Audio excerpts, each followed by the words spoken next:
You're listening to the Savoir Faire audio experience. Are you ready?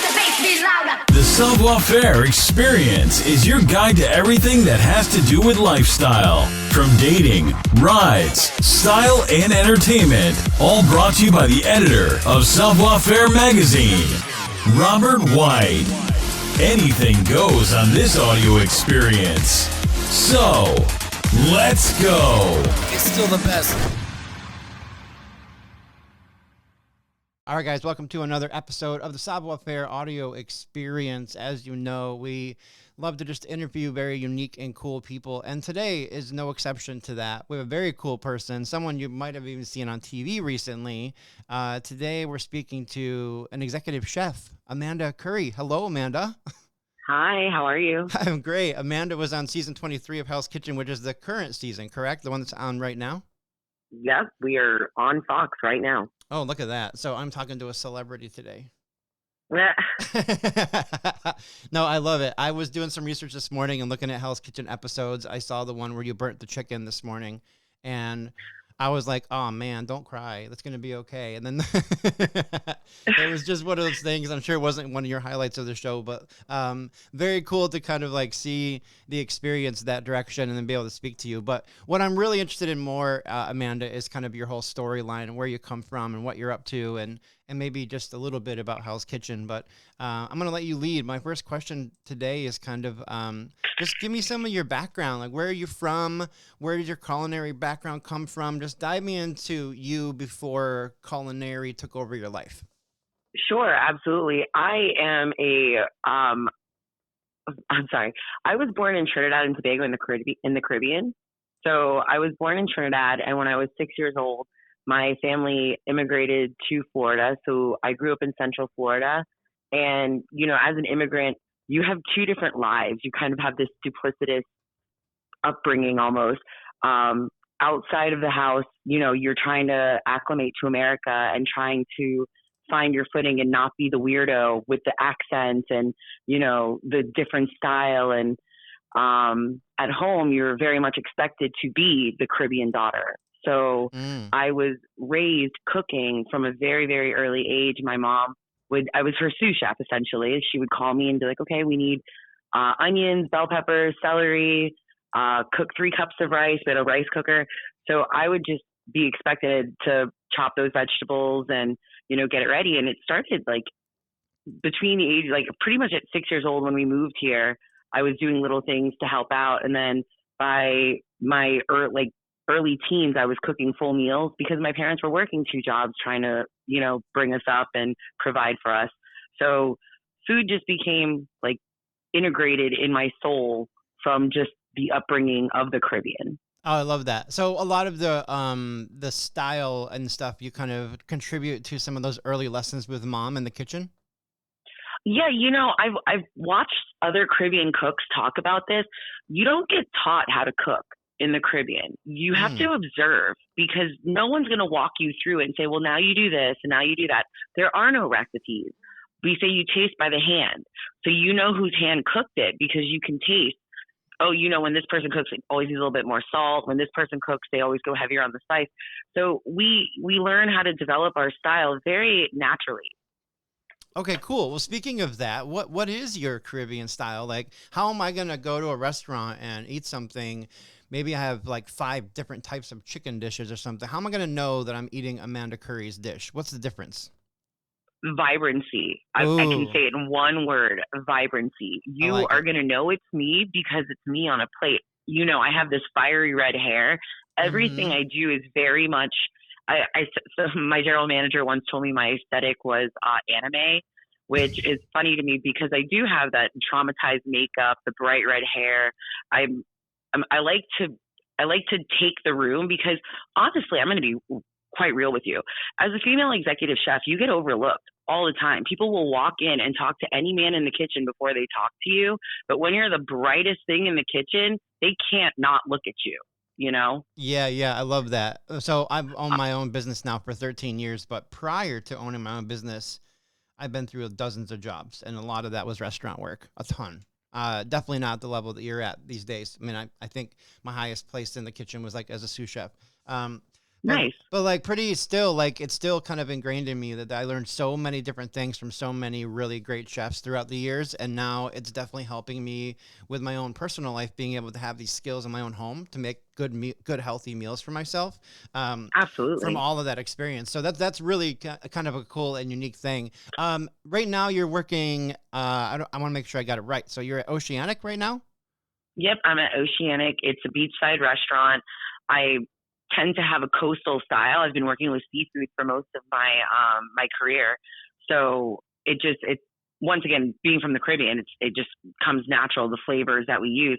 But what's great about living in Florida, I'm in South Florida, and we have 3 growing seasons, so we have fresh veggies like all year long, and that's how it is in the Caribbean. Very seasonal, but you always have something growing, you know. Um, but that's my style, is taking what we have available to us, and in Florida, squash, zucchini, peppers, eggplant, all of that, and using those as the basis to elevate what I'm working with.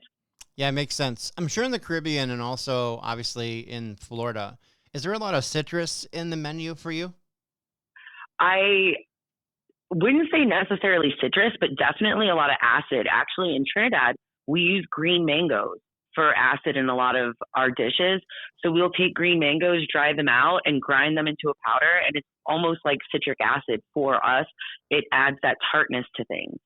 Oh, very interesting. Okay, cool. Well, the other thing that I'm kind of curious about too, and I've talked to a lot of people in different entertainment categories, and I always ask them about the layers of putting something together. Sometimes it's building a film, sometimes it's putting a song together. And this morning when I was thinking about this, I'm like, there's the same thing as in the culinary experience. The idea that you have to make this plate, this amazing piece of artwork, and still have it taste good, is probably more challenging than I would think anything else would be. So walk me through this kind of atmosphere. Maybe even just what you guys do at Oceanic is cool too. On just making this like stand out a little bit more, making it more your own. Like what's the start to finish for the plate? Let's just assume it's a busy Friday night in your restaurant. Someone just handed you an empty plate. What are we going to do to it? Well, first we're going to find what protein we want to work with, or what ingredient. There's always one star ingredient that pops out, whether it be a vegetable or a protein. Something like, it could be a leek. All of a sudden you see this really, really pretty leek in the walk-in, and you're like, all right, that's my inspiration. That's going to be the star of the plate. Now you build around it and you figure out, okay, is it hot outside? Is it cold outside? Am I going to go light? Am I going to go a little bit more hearty? Who's my audience for this? But you're trying to have a conversation with that person. You're not just putting yourself on a plate and saying, hey, this is it, and eat it and like it or not.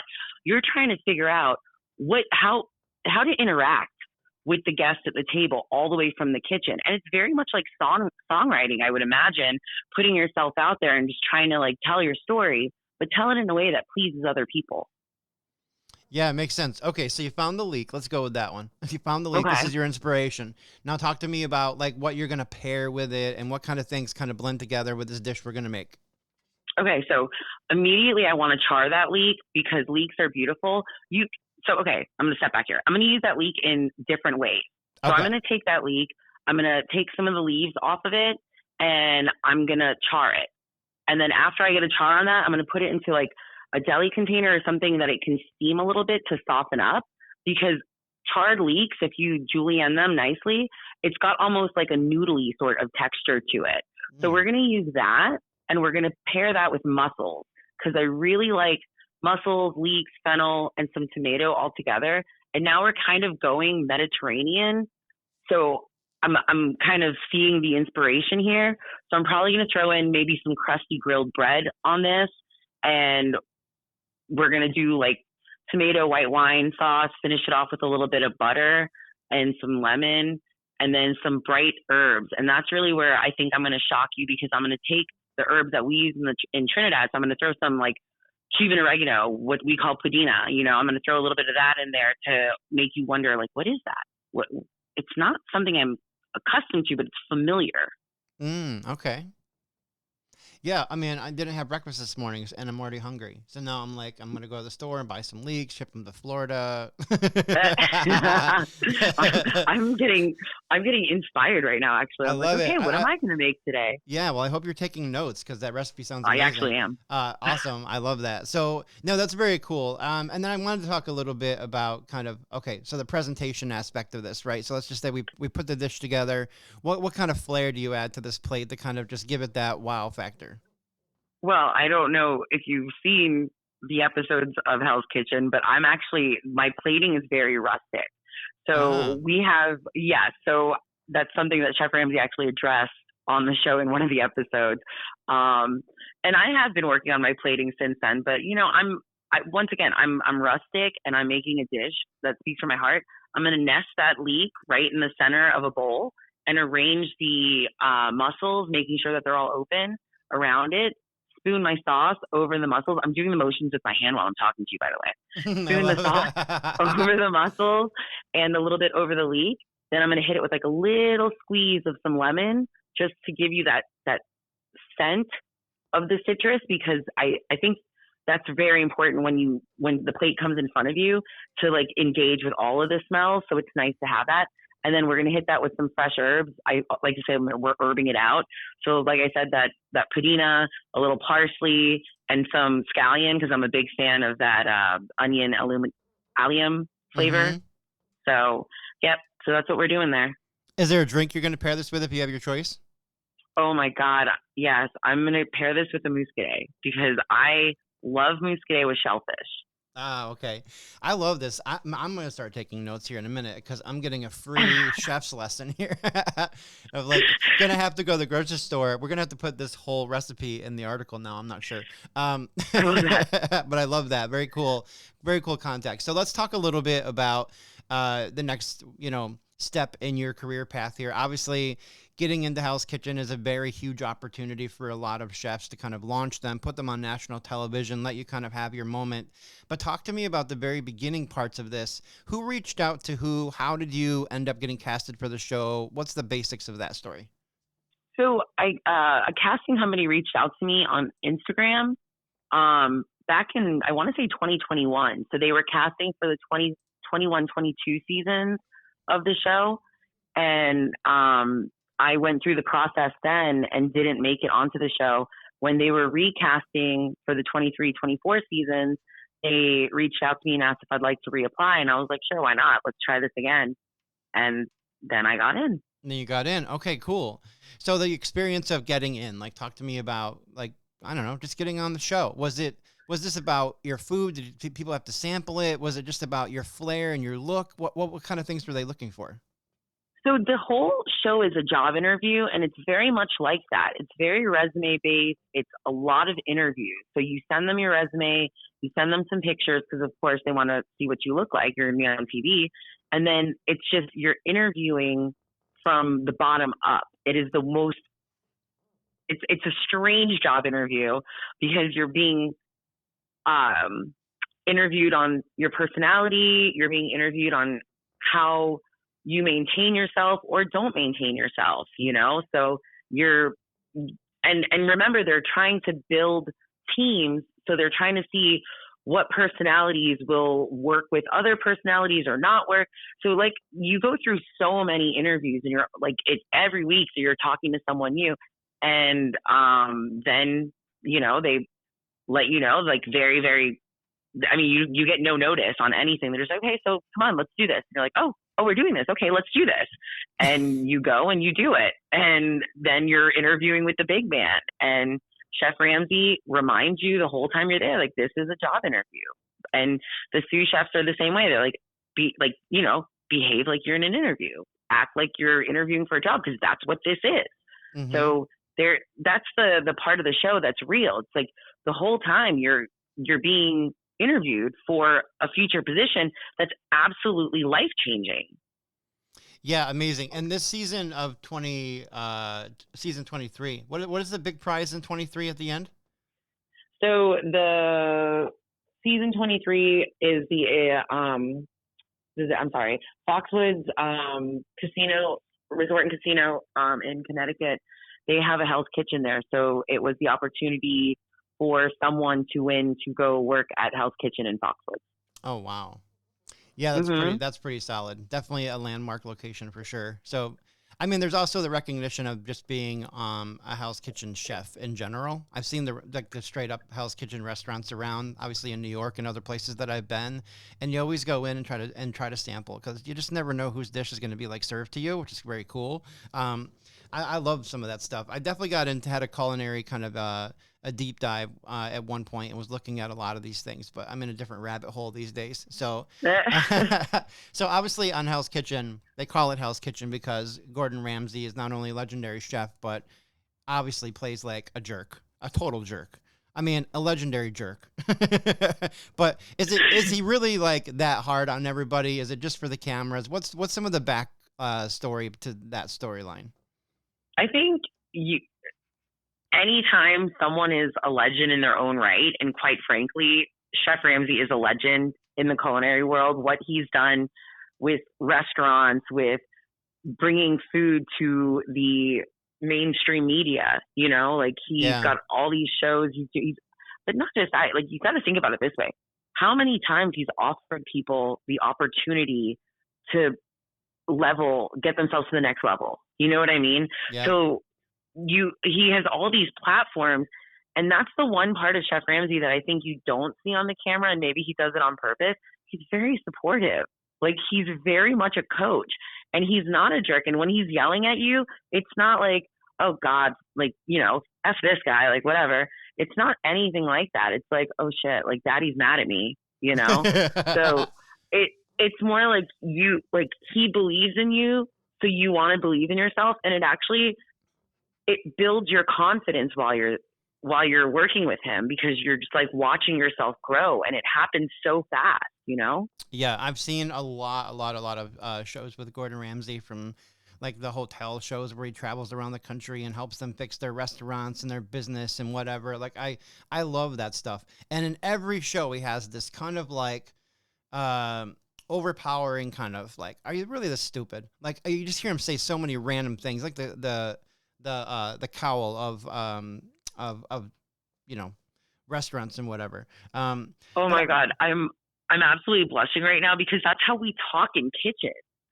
Like that's just how we talk to each other. Yeah, you're not telling me anything different. I mean, I've been there. I've seen the show in real life. Yeah, so I mean, you get a tough skin because you're used to being like, what, did Helen Keller play that? No, Helen Keller would have done a better job because she's actually brilliant.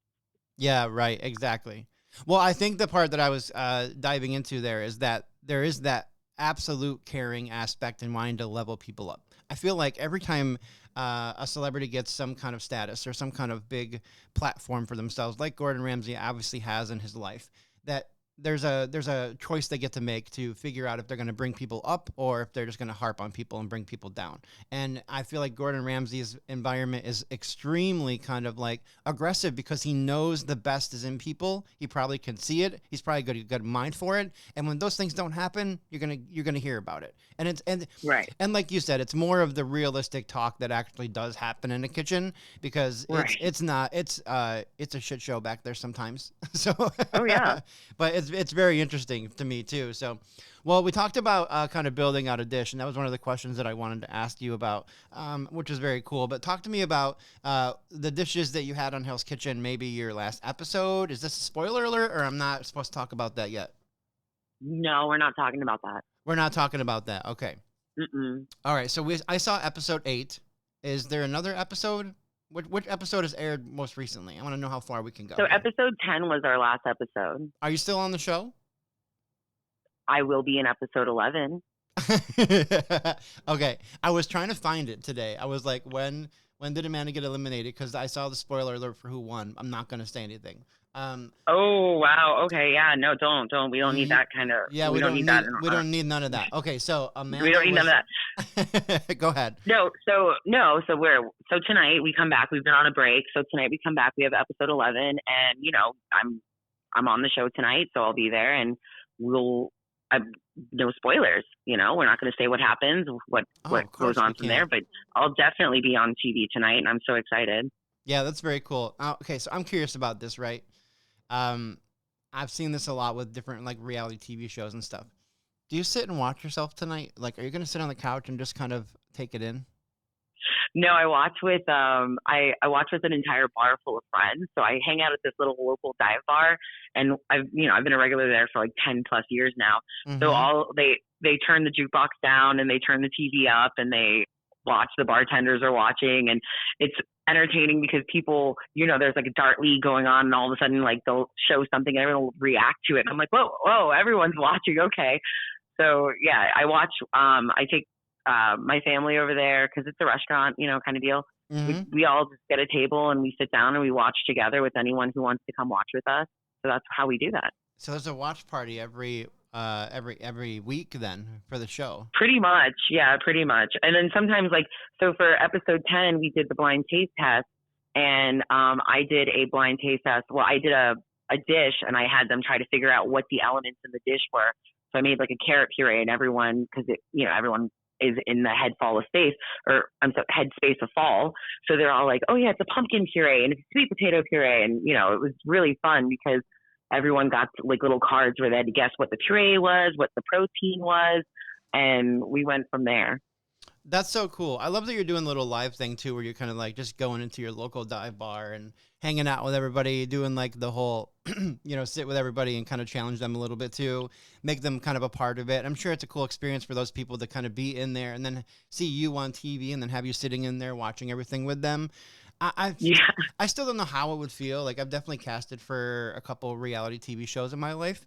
But I've never ran into the idea of like just being able to sit there and watch myself on TV and realize that there's millions of people around the world watching you, It's a weird thing because it's one thing to sit there and watch yourself and you're like, all right. Because you were there living the moment, and then Right. you hear the reactions of everyone, and like we watch the same thing, and they're like, "You're such a bully," and I'm like, "Wait, how was I a bully? Have you never met a chef? Do you not know how we are? Like that's not how. What, a bully? Like we're aggressive. Yes, it's part of our nature. It's part of our culture. Because when you're trying to command an entire brigade of adults, you have to be, hey, listen, I'm in charge. Listen to me. I'm steering the ship. You're not. Do what I said or not. And there's the door. It's not a bully thing. We're just aggressive in nature. So I think it's how people are interpreting what they see. Because even my dad is like, Amanda. And I'm like, Dad, what? And he's like, you didn't talk to that girl. Like she was asking you questions you didn't answer. And I was like, you told me if I can't say anything nice to not say anything, right? Mm-hmm. Yeah, that's so cool. And I love the idea of it because now people are really kind of getting a taste of not only like the culinary experience, but also who you are. So do you feel like this Hell's Kitchen episode or the season basically, they capture you correctly? Like you feel like they represented who you are in a whole, like as far as your style and all that stuff? You know what? It was hard to come to terms with it, but at the end of the day, I will say yes. Yeah. I think Okay. yes, it's who I am. I'm aggressive. I'm a mess. I make mistakes. I freak out. I shut down. Like I'm human. So yeah. Absolutely. I love that. Well, Amanda, I'm going to let you go, but I'm so glad we were able to connect and talk a little bit. I'm going to watch tonight on episode 11 on season 23 for Hell's Kitchen. Also, you have Instagram too, Chef Amanda Currie over on Instagram. Chef Amanda Currie. Yep. And I'm starting to play with TikTok. I'm 40 years old, so this is a new journey for me. This is my rabbit hole is social media now. I'm starting. You got this. If you ever have any social media questions, send me a text. I'm 45. I'm still kind of learning everything, but I had to do a deep dive for the businesses that I own to be in the public eye. So if you have any questions, you shoot them to me and I'll help you out as much as I can. TikTok is another beast. I appreciate that. Yeah, TikTok's a weird beast for marketing promotion stuff in general because I feel like it's a young kid's game over there. And right. My age group is just not highly our age group is not really highly represented there, but I think that there's still some kind of uniqueness to that. And then who knows what's going to happen with TikTok in America now? Like it's another topic, but I'm just kind of waiting to see what happens. If it stays, then I'll start putting content there. If it goes away, then I'll leave. I have a page with about 3,000 followers, and I'm just kind of like, well, I'm not going to post anything quite yet because I'm not sure if it's going to just get deleted, right? So, it's a weird thing. But yeah, today was excellent. I'm really glad we were able to connect. And the Oceanic on Pompano, let me say that. Pompano Beach. Pompano Beach Pier is where you are located. So if people want to go and check you out, try your food, that's where they need to go. So if you're in New York listening to me, it's cold. Just get on a plane. It's 2 hours away and go. So awesome, Amanda. Thanks so much for your time today. I appreciate it. Thank you so much for having me. I appreciate it. Thank you for listening to the show. Please take a minute to head over to www.savfair.com and subscribe to our publication.